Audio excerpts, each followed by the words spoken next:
I'd just like to say that I'm really honored and privileged to be standing in front of all of you. And I would like to thank former Education Minister, Dr. Gangalal Tuladar, the Excellencies who have just left. I think there's been a long program, and quite a lot of our participants also have left. But in any case, I still like to recognize the patience of all the senior officials, respectable personalities, and all the participants who are still hanging around to listen to the last few speakers. Coming at the end is always a difficult task because a lot of important things have already been said by previous speakers. I have been given a short time, and I will try to make sure that I will not test your patience by giving a long speech. I'll try to limit myself to 7-8 minutes, and the topic that I've been given, of course, is the involvement of the private sector in education in the context of nation building. I just like to say basically that I'm very proud to be standing in front of you because I'm also a foreign return Nepalese. You know, the state, the country of Nepal has invested heavily in my education because I got a Colombo Plan scholarship and did my undergraduate in India.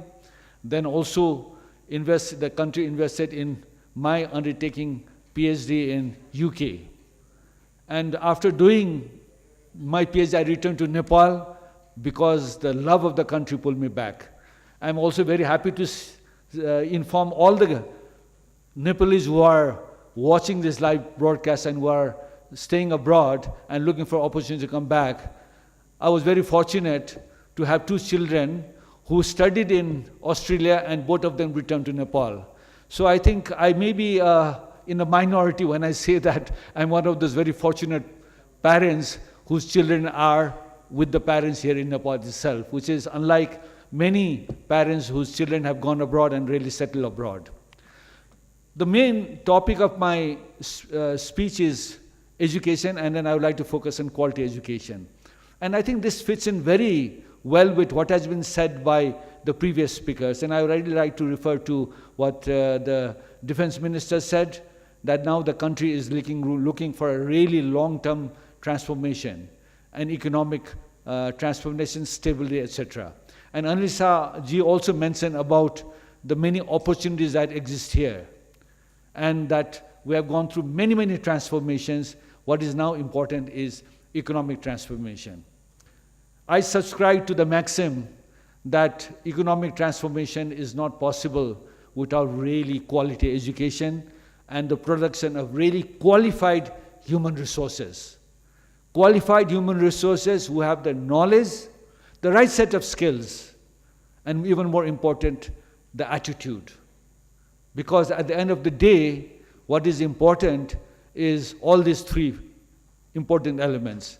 Knowledge, but even if you lack knowledge, I think once you get into your career move and get employed somewhere, you will be able to supplement that lack of knowledge. Skills. The colleges probably don't give you the right set of skills, but what the college should give you, schools and colleges should give you, is those critical thinking skills and the communication skills, so that you can adapt and cope with all the challenges that come your way.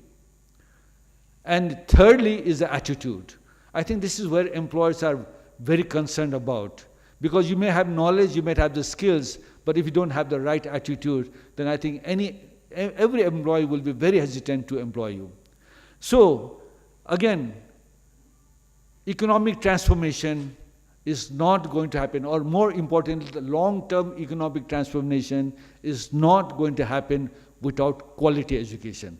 And I then recall a statement by the previous chairman and president of Shell company, Monroe Spate, who basically stated that if there's any one tangible difference between a developed country and developing country, he was asking, is it natural resources? So he had a lot of other parameters, and he came to the conclusion that the one most important factor differentiating developed and developing countries is the quantity and the quality of education. And when we say education, good education. because it is education that will develop the human resources which are so much very necessary for nation building. Now, coming to the question of the contribution of the private sector, and I was just going through some of the statistics. We have about 835 million, 8.35 million students in the school system, out of which 1.68 million, or almost 20% of the students, are enrolled in private schools. In terms of the higher secondary level, the percentage of enrollment in private schools is 27%.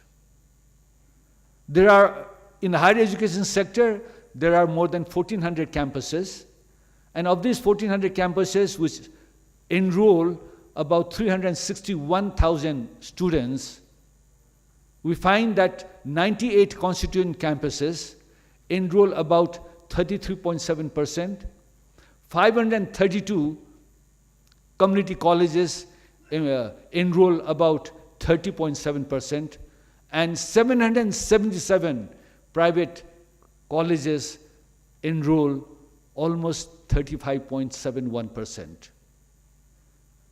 Well, this is the statistics in terms of enrollment. Let's look at the pass rate and the performance. We'll find that throughout the school system, the attrition rate from class 1 to class 12 is very, very high. And it is even more so in public school system, whereas the attrition rate is lower in private schools. In terms of exam results, you will notice again that the results of the public school system in general, excepting some very outstanding public schools, there are some very outstanding public community schools which perform very well.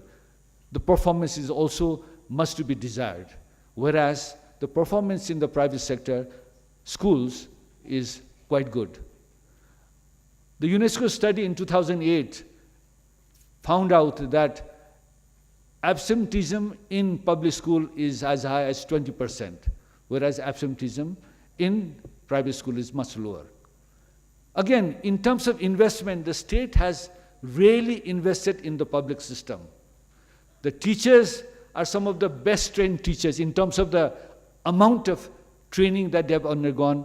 The public system has got really good trained teachers, but then it does not translate into quality performance.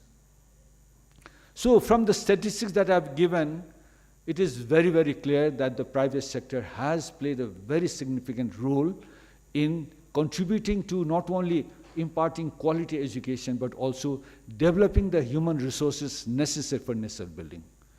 But and so I'm very surprised.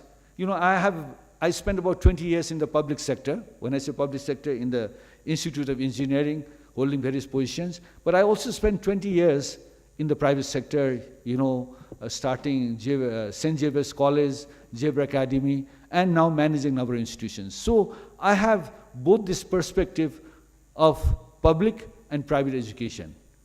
And also, I have had the good fortune of also spending 18 plus years in different countries. So I have this international perspective.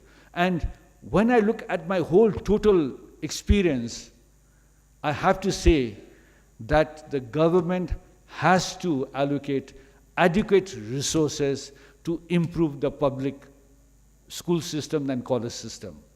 The reason the public system is not performing well is that there's just too many problems. I think one important question is, who are they accountable to? Who are they accountable to? Because the government doesn't have a very strong monitoring mechanism to see how the schools are performing. It is not setting performance targets and also assessing whether these targets are met. But in the private sector, at least they are accountable to the parents and the students. They have to justify the fees they are taking. Of course, there are some private schools which are charging very exorbitant fees and are not providing quality services. And I think it's because of this few, in fact, I won't say few, there are quite a lot. It is because of these schools that the private sector is getting a very bad name, and there is a segment of educationists, as well as, I would say, anti-private educationists, as well as the media, which is really, really going after private education, forgetting the fact that the private sector is contributing because there was a gap. And the gap was created because of the dysfunctional public school system. You see, and this is how market economics works. If there is a gap, something has to come and fill it. So I'm basically saying that we should not be having an argument of public versus private. I think the argument should focus on imparting quality education. The debate should focus on trying to improve the public school system and the public colleges, which are really, really politicized. The appointments are made not on merit, but on political connections, etc. And there is a lot of politics in higher education college system, student politics, teacher politics, admin staff politics. All these need to be really addressed. And if the public system improves and really imparts quality education, then it is just natural that it will be the public school system, the public colleges will be the first choice for parents and students, because who will be fool enough to go to a very expensive private school when you are getting very good quality education in the public system and it is very affordable? So I think the debate is not about public and private, even though we do hear now and then in the media that there are all these unreasonable proposals floating around that, the private schools and colleges they should charge the same fees, they cannot increase the fees every year. And I mean, for an education, I find that very difficult to understand. Quality has a cost.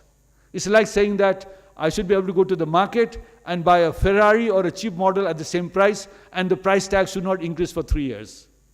Is that reasonable? It's not reasonable at all. So I think we should really focus on the main problem, and the main problem is that the public system is not functioning well, and the government has to allocate adequate resources. The resource allocation has gone down from 17-18% per annum to now 9%.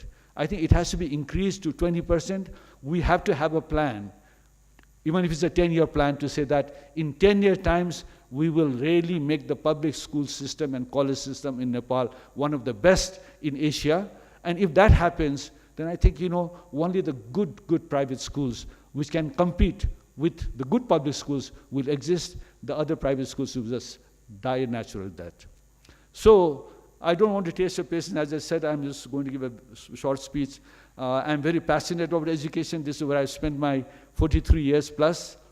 I'm still in the education business, in the sense, I won't say business, service, education service, trying to impart quality education in whichever college I'm chairman of.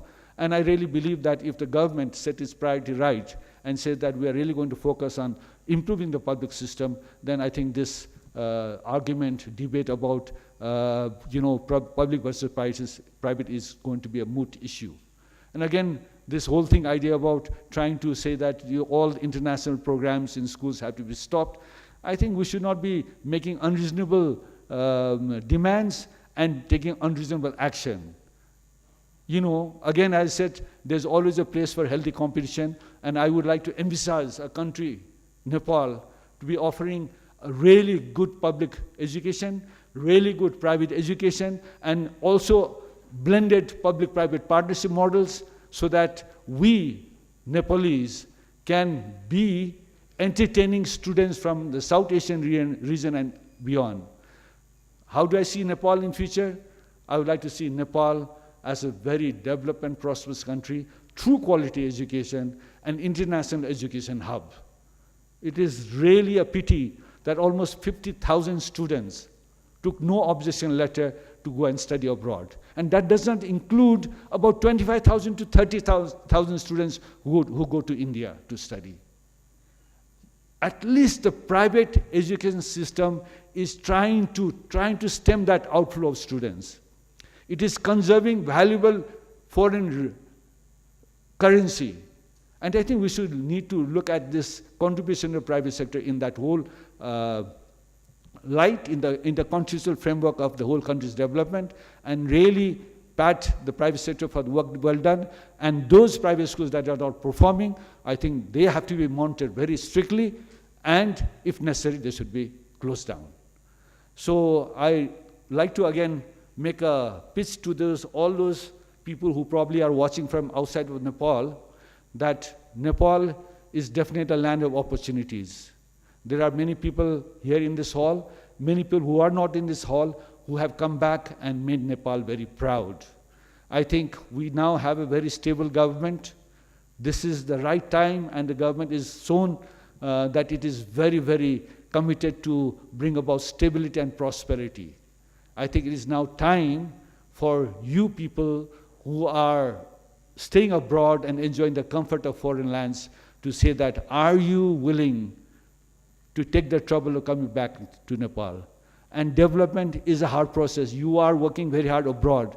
If you put the same amount of energy and dedication and commitment to Nepal, I believe that Nepal will be a great country.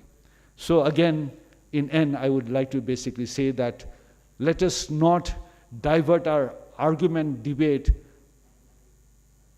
from the main core, which is really we need to address the dysfunctional public school and college system, and we should recognize the contribution of the private sector, and there has to be a complementarity between the public and the private system to foster really good, healthy competition, so that we provide quality education to produce qualified human resources with knowledge, skills, and attitude to make this country a great country. Thank you very much.